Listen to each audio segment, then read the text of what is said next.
Today is on the air from our flagship affiliate, the voice of the Northern Plains 550 K-Fire. And affiliates Talk Radio AM 1100 The Flag Fargo and Talk Radio 1090 The Flag in the Bakken. We're broadcasting live from the historic Peacock Alley American Bring me like three the shots. National Cattlemen's Association Beef Innovator of the Year. You're about to find out what's happening in the North Dakota legislative session. I'm thirsty. Your host of the legislature today is Dale Wetzel, managing editor of Great Plains News and the Great Plains Examiner. If you have questions or comments or to watch the show, go to GreatPlainsNews.com. GreatPlainsNews.com. The legislature today is brought to you by the North Dakota Association of Oil and Gas Producing Counties, the Credit Union Association of the Dakotas, the University of Mary, the North Dakota Corn, Soybean and Grain Growers Association, and the North Dakota Ethanol Council, the Northwest Landowners Association, Touchstone Energy Cooperative, North Dakota Rural Electric Cooperatives Association, and members Minn Kota Power and Great River Energy, the North Dakota chapter of Concerned Women for America, the Expressway Inn and Suites, where a good night's rest costs less, and the Peacock Alley. It's time to get started. Another hour of the legislature today is on the air. Good evening. This is Dale Wetzel. This is the Legislature Today radio program. We are coming to you from the Peacock Alley American Bar and Grill in downtown Bismarck, North Dakota. We are in the balcony of the Peacock Alley, which has a low ceiling and a very interesting ambiance. We're able to look out upon the bar and watch folks having a good time, having a good conversation in a very interesting, historic ambiance. And we would urge you, if you're in Bismarck or even if you're out driving around right now and looking for a place to have a relaxing drink or a meal, you can come to the Peacock Alley American Bar and Grill in downtown Bismarck, North Dakota, and you will be satisfied. This is the second hour of the Legislature Today radio program. It is sponsored this evening by the North Dakota Ethanol Council.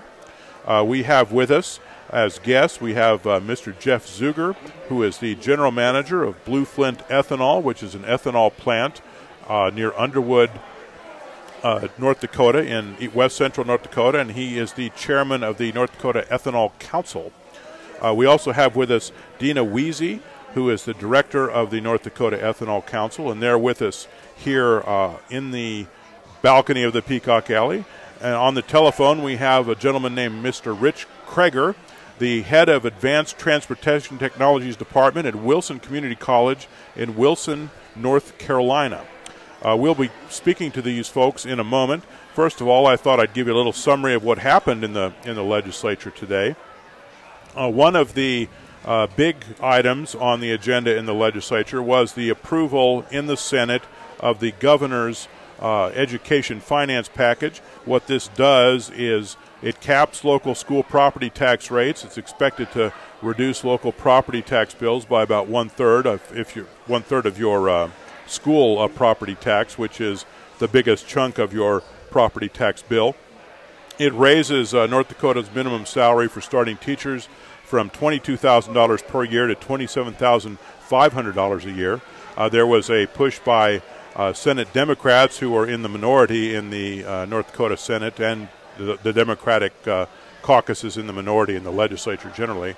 Anyway, Senate Democrats pushed for a higher minimum salary of $32,000 a year. That idea was rejected. Also, this education finance bill dramatically increases state aid to local schools. The amount of money that's paid in state aid per student will go up from a little less than $4,000 to almost $9,000 over 2 years. And the state of North Dakota, when all is said and done, will be taking approximately 80% of the responsibility of instructional costs for local public school instruction. One of the things that was defeated in the legislature today was a proposal to put the legislature in charge of negotiating gambling agreements with North Dakota's tribes. That has been the job of the governor. There was a proposal that made it through the House. It was killed in the Senate today. That would have allowed the legislature to have a committee of legislators in charge of negotiating these agreements. that has been defeated. The tribal and state gambling agreements will still be negotiated by the governor, but if the chairman and vice chairman of the Legislative Management Committee want to watch the negotiations or attend them, they can do that. And frankly, under state law as it exists now, they could do that anyway. So really we haven't had much of a change in the status quo. What the legislative management is a committee of legislative leaders that looks after the legislature's business between sessions. There was also a bill that was given final approval in the legislature today that increases the number of signatures that need to be collected if a group of citizens in any county in North Dakota wants to summon a grand jury.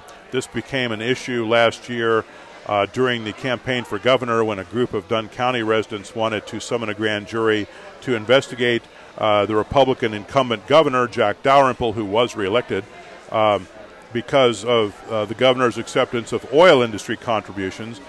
Folks who signed this petition to summon the grand jury were annoyed that the governor had taken oil industry contributions, and they were also annoyed with his role in approving a oil drilling unit in Dunn County that the reason it was approved, according to its proponents, was that it makes a large amount of land in Dunn County easier to manage in terms of extracting the maximum amount of oil. And the Industrial Commission approved that unit, and the governor is chairman of the Industrial Commission. The other members are the Agriculture Commissioner and the Attorney General. In any case, there have been 2 attempts to summon a citizen grand jury to investigate these campaign contributions. They have both been failures because they were not able to get enough signatures, and a judge threw them both out.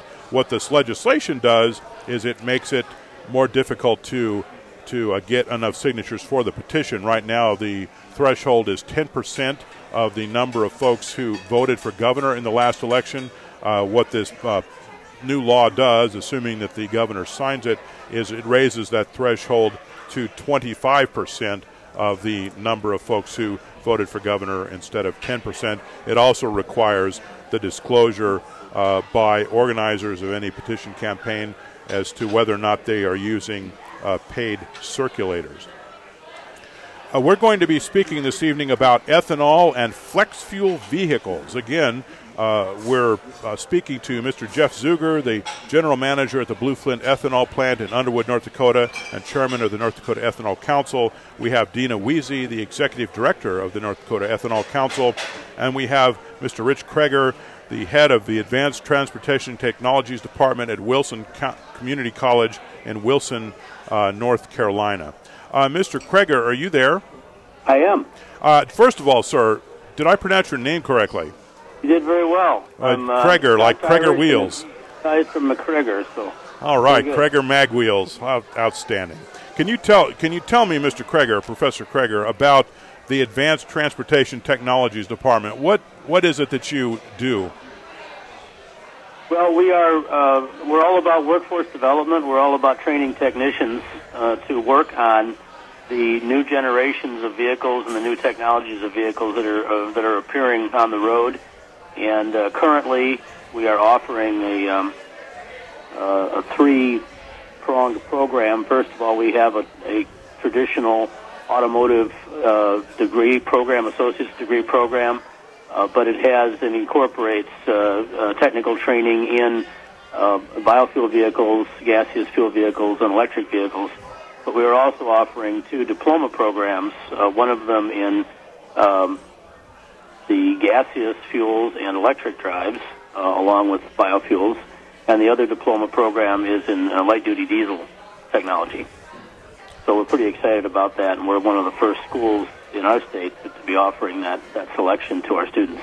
One of the things we're going to be talking about, sir, are flex fuel vehicles. Can you tell me, first of all, what is a flex fuel vehicle? What's meant by the term flex fuel? Well, of course, flex fuel refers to a blend of alcohol and gasoline together, the alcohol being ethanol, of course. And the reason that we have to blend fuel is that alcohol, or I should say ethanol, doesn't vaporize at low temperatures. And And, of course, liquid fuel doesn't burn. So in order to get an engine started, the fuel has to be able to vaporize in the combustion chamber. And pure ethanol, below about 45 degrees Fahrenheit, just isn't going to do that. So in order to get the engine started during all climate conditions, we blend a little gasoline in there because, of course, gasoline vaporizes down to a much lower temperature. Also, the internal combustion engine, as it's evolved over the last 140-some-odd years of its existence, we came to rely on the fuel because we primarily have used fossil fuels. We've come to rely on the fuel as a lubricant to lubricate the upper part of the engine, the valve guides and the rings and the valve seats. And pure ethanol just won't do that. It just really doesn't have any lubrication properties. So again, by blending a little gasoline into the fuel, and we do that with flex fuel at a level of about 15% to 85% ethanol, we also provide some top cylinder lubrication, and it stabilizes the fuel and just solves the starting problems that would occur otherwise. We also can do mid-range blends. So really, flex fuel refers to anything above a 15% blend up to an 85% blend of ethanol. Can any vehicle run on flex fuel? No. Alcohol and ethanols are aggressive. They, of course, what defines an alcohol is the hydroxyl group, the oxygen and hydrogen pair that's in the fuel molecule, and that alcohol property makes ethanol somewhat aggressive towards certain compounds, primarily plastic, aluminum, and older cars had a lot of plastic, aluminum, soft rubber parts, and so forth in their fuel systems that came into contact with fuels. So a high ethanol blend would cause damage to those systems, so we wouldn't want to use them. Flex fuel cars are constructed specifically with components that are impervious to ethanol. How common are flex fuel vehicles, sir? Pardon? How common are flex fuel vehicles? How recent a innovation are they, and how long have they been around? They've been around since the late 90s. I'm going to say I think the first production models came out around 97 or 98 model year. And to the last time I checked, I think we were approaching approximately 13 million of them on the road. Unfortunately, many people that own them don't even realize that they own a flex fuel vehicle. Okay. But, there's a good sizable number of them out there, and we're building more all the time. Okay, if let's say I have a fairly new vehicle, and I have no idea whether it's a flex fuel vehicle, how would I find that out? Well, the easiest thing would be to refer to your owner's manual to look at the inside the fuel filler flap where there should be a label. On a 2010 or newer vehicle, your fuel cap will be yellow in color and will designate it to be clearly designated as flex fuel. Otherwise, you can do a VIN search, take your vehicle identification number, and either try some VIN searches on the Internet or go to your service center and let your servicing technician check your VIN and should be able to tell you whether your vehicle is flex fuel or not. Mr. Kreger, why would I want to use flex fuel? What are the advantages of doing so? Well, thanks for asking, because I was hoping you would. There are a lot of advantages to flex fuel, and I've got to list a few of them. The most important one, I think, is that it doesn't come from the Middle East. It's a domestic fuel, produced domestically, and we're not shipping dollars overseas to obtain it. It is a cleaner fuel in terms of air quality emissions, which are, we worry about the emissions of oxides of nitrogen, we worry about the emissions of raw hydrocarbons, and we worry about the emissions of carbon dioxide. Ethanol significantly reduces the emissions of all of those combustion products in when used in a flex fuel vehicle. It's a much cleaner fuel. It's really a very small molecule. There's only 2 carbons in it, and so it doesn't form the complicated compounds that form with the use of gasoline, especially soot and also sulfur. And you may have noticed the EPA just announced new sulfur standards for gasoline, which they're going to cut the sulfur in gasoline by 2/3. and that's going to raise the price of gasoline. Whereas ethanol is a sulfur-free fuel and won't be subject to those additional price spikes. So I think the cost differential is going to get better. Ethanol is in newer engines. Ethanol is much more efficient. The industry, the automotive industry, is just catching up to the benefits of ethanol and are just starting to produce engines that have been designed or redesigned to take advantage of ethanol's benefits, which are a very, very high octane level, and the fact that the fuel carries additional oxygen right with it, that hydroxyl group that I referred to. Using ethanol is kind of like having a free little turbocharger on your engine, in that it's pushing more oxygen into the combustion chamber and doing so in a very efficient way. So we're going to see engines on the market, I predict within about 2 years, that are going to be 25 to possibly 40% more efficient than conventional gasoline engines of the same size, because the manufacturers are really plowing research money into maximizing the use of the benefits of ethanol now in engine management. And what's driving all of this is the administration's fuel economy mandate for 2025, which is 52.5 miles per gallon. That's going to have to be the average fuel economy rating of vehicles from every manufacturer, and that's a tough row to hoe. And ethanol, I think, is going to play a major part in the automakers being able to achieve those levels of fuel economy. You alluded to this, sir, but you mentioned the simple molecular makeup of ethanol, and I just wanted to make sure I understood you correctly. This means that it causes less pollution? Correct. Okay. Because when it combustion is never perfect. If we had perfect engines, we would get nothing out of our tailpipes except carbon dioxide and water. Unfortunately, it's an imperfect world, and lots of things happen in the combustion chamber in any engine to prevent that perfect combustion from happening with every single fuel molecule and oxygen molecule. So things happen, and we get compounds coming out the engine in addition to carbon dioxide and water that are not good for us. And the more complex the fuel molecule, the more complex and the more varied the byproducts that we get. And some of these are carcinogenic, they're irritants, they're greenhouse gases, and so on and so forth. Ms. Weezy, how many flex fuel vehicles are there in North Dakota? Do we know? Yeah, there's a little over 64,000 flex fuel vehicles in North Dakota, and that's over 125% increase since 2008. So the number of vehicles on the road in North Dakota, flex fuel vehicles, has greatly increased over the past several years. And Mr. Zuger and Ms. Weezy, how does one get flex fuel in North Dakota? How available is it? Well, with the recent initiative that we had in the state around blender pumps and trying to get flex fuel pumps located throughout the state, we're blessed to have the highest number of flex pumps in any state in the nation, of about 225 blender pumps that you'll find very well dispersed throughout the state at retail stations. So if interested, there's websites that one can go to, www.runflexfuel.com.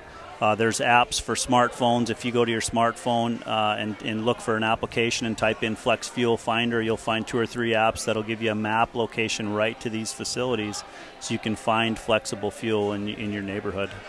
And how difficult is it for a fuel dealer, to offer flex fuel? And if a dealer does want to offer flex fuel, how can he or she go about it? Are there aid programs available, anything of that nature?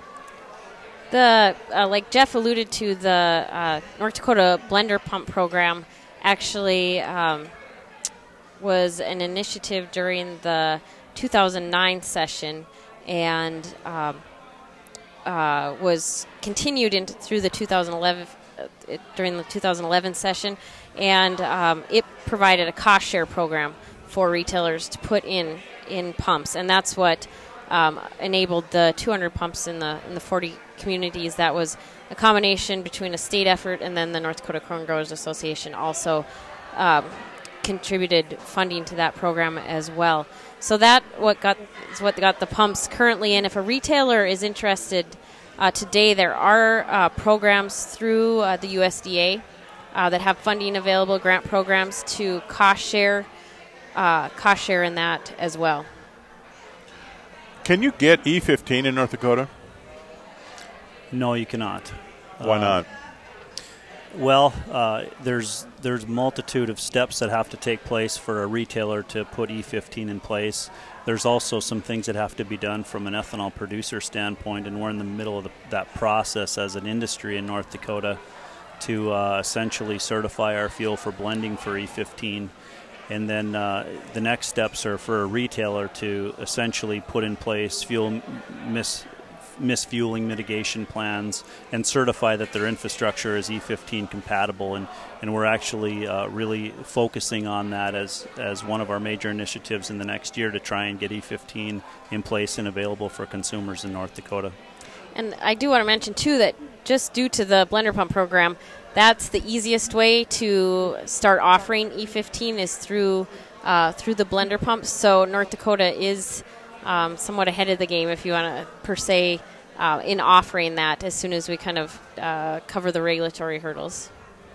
Mr. Kreger, yes. One of the things that's interesting to me about this whole issue is what is the performance of flex fuel, and what is its energy value when you compare it to straight gasoline? On a volumetric basis, ethanol has approximately 78% of the energy density of gasoline, which means that running ethanol in a conventional engine, I'm going to say an engine that's not at all adapted for ethanol, would cause approximately a 20% drop in fuel economy. Now, and that's we're doing that volumetrically here. We're talking gallons, not pounds. Yes. But that's been an issue because the advantages of ethanol have not been capitalized by the engine manufacturers. But that is changing. Besides the energy density, there's another factor, and that's octane level. And ethanol effectively has an octane level or an anti-spark, anti-knock rating of right about 100, which means that we can do some things with the engine if we can assure that it's going to have ethanol as a fuel. The two primary changes that we're going to make in engine design are, first of all, we're going to raise compression ratios. Rudolf Diesel, back in the 1880s, figured out that compression ratios were directly proportional to engine efficiency, and so he designed an engine that had a very, very high compression ratio, and that engine to this day is very, very much more efficient than gasoline engines, and of course that's the diesel engine. It runs on a very high compression ratio. Mr. Kreger, excuse me. We're going to come up to a break here in a moment, and we'll be discussing the things that you mentioned about advances in engine technology and those sorts of things in our next segment, which will come in a few minutes. We've been speaking to Rich Kreger, the head of the Advanced Transportation Technology Department at Wilson Community College in Wilson, North Carolina. We also have with us Mr. Jeff Zuger, the general manager of Blue Flint Ethanol in Underwood, North Dakota, and Dina Weezy, director of the North Dakota Ethanol Council.